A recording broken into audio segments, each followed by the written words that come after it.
think Frankopan has a very positive view of the East and a positive view of Asia and the idea of the Silk Road and the cooperation that's coming from that.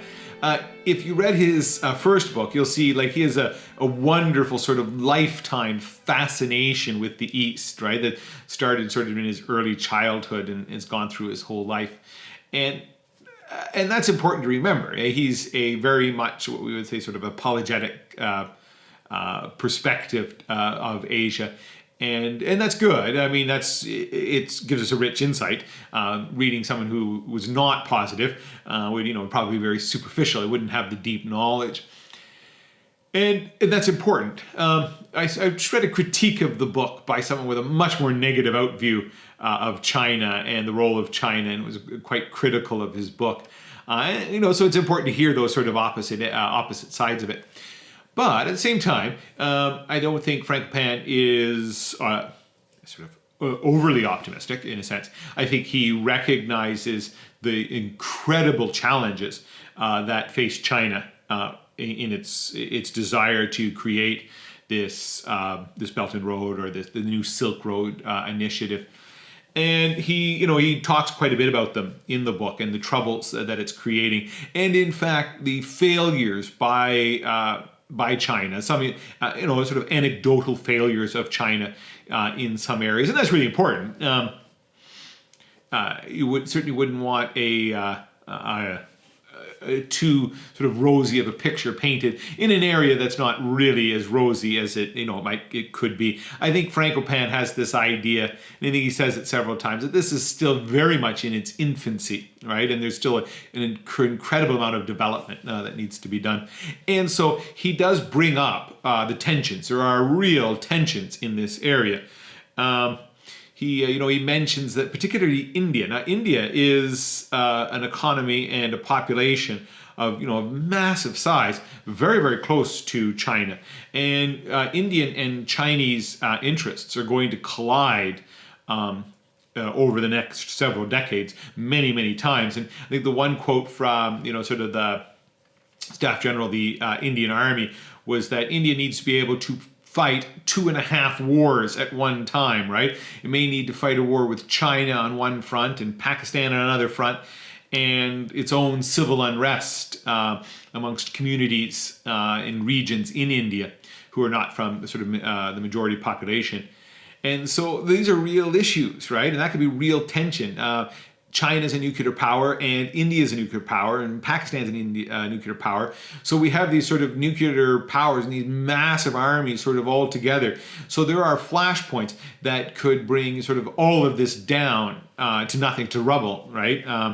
And so that's another reason why it's really important, particularly for us as business people, to understand, international business people, to understand that there are tensions that go sort of well beyond the pale.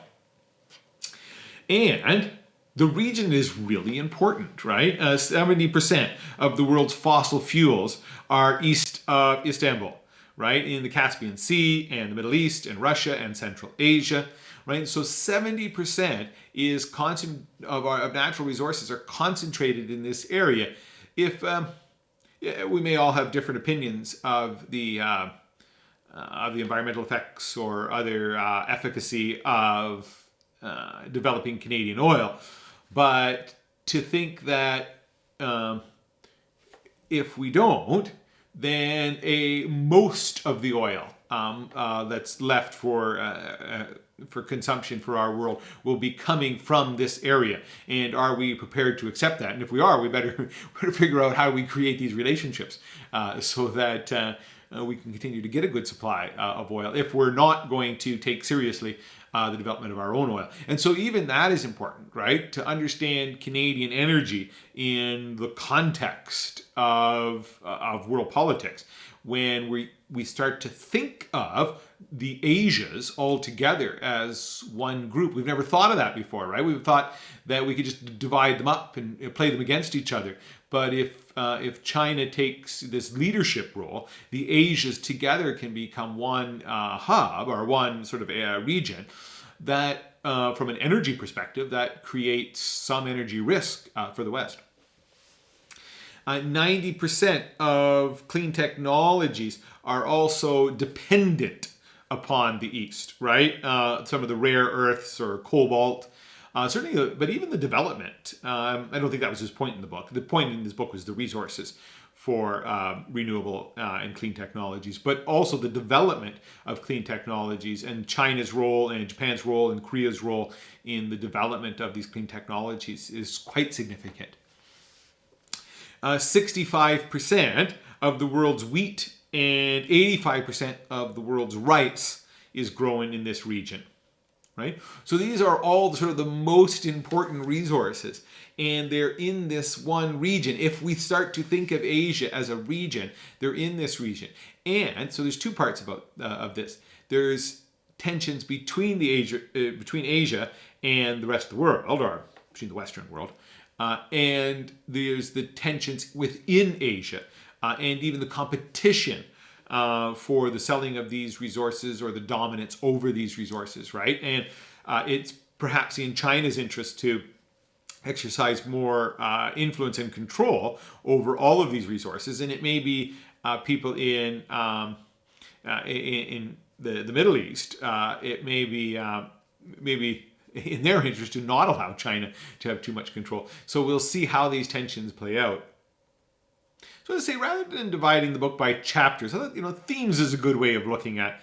And one theme certainly comes out at the beginning of the book, sort of told in interesting anecdotes, is this idea of the new elite, right? And so he goes back into history and he looks at sort of the conquest of the English and then the Americans in terms of their ability to go around the world and, pick off all the best ancient artifacts or, antiquities from around the world and bring them back as prizes to England or prizes to the United States, right?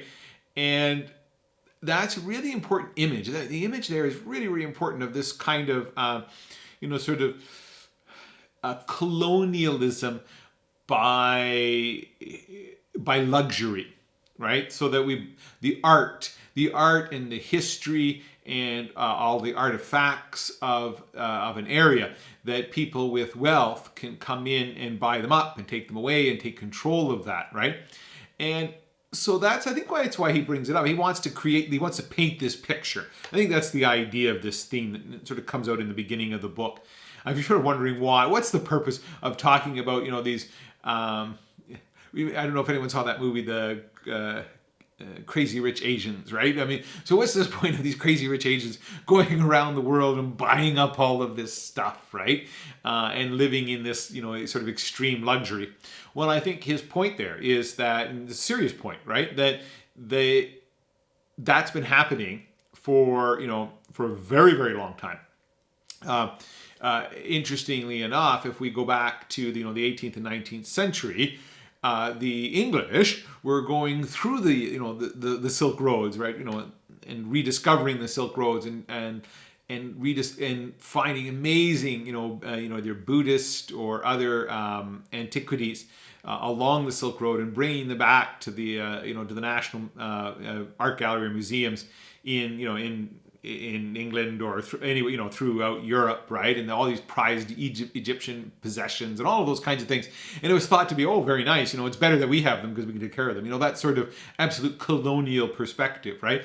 And there's a shift now, right? There's a real shift that the sort of central of wealth is being transferred. And so these examples, I think that he brings up of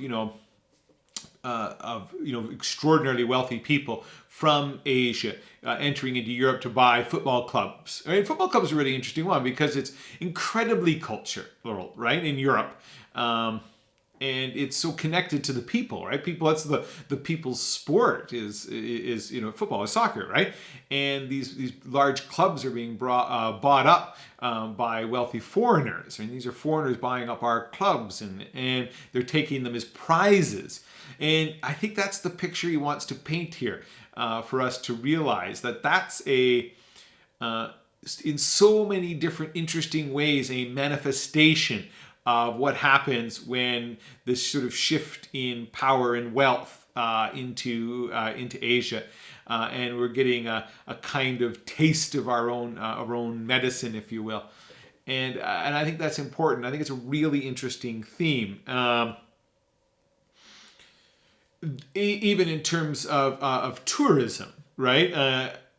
Remember, I started traveling really before the real rise of China from a tourist perspective, right? I started traveling in about '95 is when I started, serious travel, and so I've seen over my lifetime the sort of dominance of the Chinese tourist in all of the all of the popular places, and I no longer go to the popular places anymore because it's all full of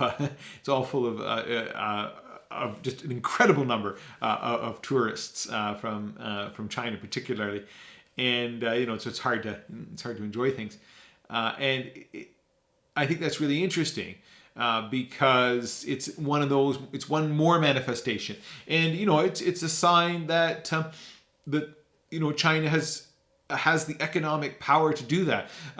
International travel at that level for the common person, for the regular middle class person, is an incredible statement of economic ability, right? It's very expensive, right, and especially in terms of its drain on national resources, right? Because our national wealth, right? Because we're taking our own wealth and we're spending most of that wealth in foreign countries, and so for travel. So I think it's important, right? I mean, as an indicator of what's going on in terms of cultural and political, and then particularly economic power that's in Asia. And so the other theme that I can kind of come back to is this idea of a new set of partnerships, right? That we're seeing this, like Brexit and America First, right? Like this Make America Great Again and Brexit are just the two most obvious, right? And sort of out there signs of the disintegration of Western partnerships that have been built so carefully since the end of the Second World War. Now, certainly the Second World War represents a total disintegration of partnerships in Europe, right? I mean, and the destruction of most of Europe because of it.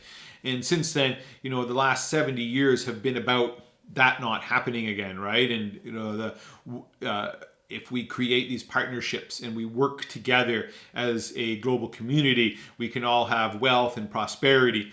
And we bought into that, and because it was good, and we all benefited so much from it. And now we're seeing the disintegration of those structures. I think the last book, the O'Sullivan book, does a much more sort of pointed view and looks at some of the global organizations that are sort of disintegrating. Frankopan doesn't do that in this book so much because he doesn't care. Like it's not the purpose of the book, right? Purpose of the book is not to look at what's happening in the West, but rather to take that for granted and say that these increasing tariffs and these increasing racism, there's this horrible. It's certainly been accelerated, but I think just brought to the surface with this COVID-19.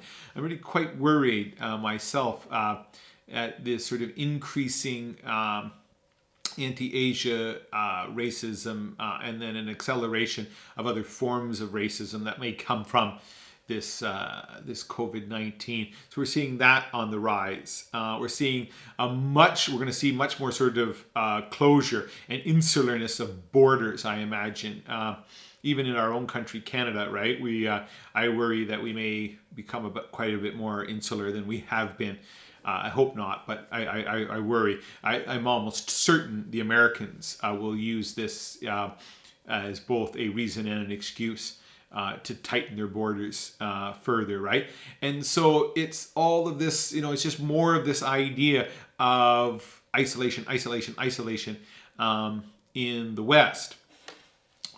Whereas we're seeing the opposite in Asia. Now, one thing to remember here, though, is that yes, we're seeing the opposite in Asia. We're seeing a growing amount of partnership, But always remember that they're starting at a much lower level of partnership and trying to build it up, whereas we had in the West had achieved an incredible amount of partnership, right? The European Union is this absolutely incredible phenomena that had never been seen in history, right? And even the partnerships, that between like Canada, United States, and Mexico, and all of these other partnerships are at a level that's sort of never been seen before. And so when we say, okay, we're becoming more insular, that's sort of from a very high point, to a little bit lower. Whereas in Asia, they're starting at a very, very low point of integration, and China is trying to lead this integration, right? So just remember that, like we're talking about growth numbers, not actual sort of amounts, if you will. And we'll get some of that when we get to the data section. But his point is extremely well taken, right? That there's this kind of consolidation of ties between nations, and building more effective collaboration, and finding mutual beneficial solutions to shared problems, and increasing their trade, and all of those kinds of things, right? They're doing all of that. And so there's a positive momentum. And the positive momentum is really useful, right? In lifting people. And really the major theme of the book is the New Silk Road, right? The Belt and Road Initiative. And China is financing the New Silk Road in a bid to boost their trade and to demonstrate their leadership. And it's an incredible amount of money that China is committing to this initiative. And they've put their entire banking system and many of their large state-owned enterprises and all of that at the disposal of this initiative. And it's an incredible amount of clout when they can do that. And I think his point is that the West is not nearly willing to put up that kind of money or sustain the losses that might come with it, that it would take to do this kind of developmental work.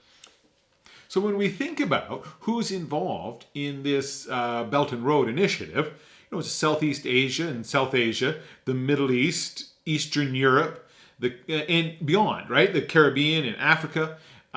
There's quite a bit of work by China to connect Africa into this Belt and Road.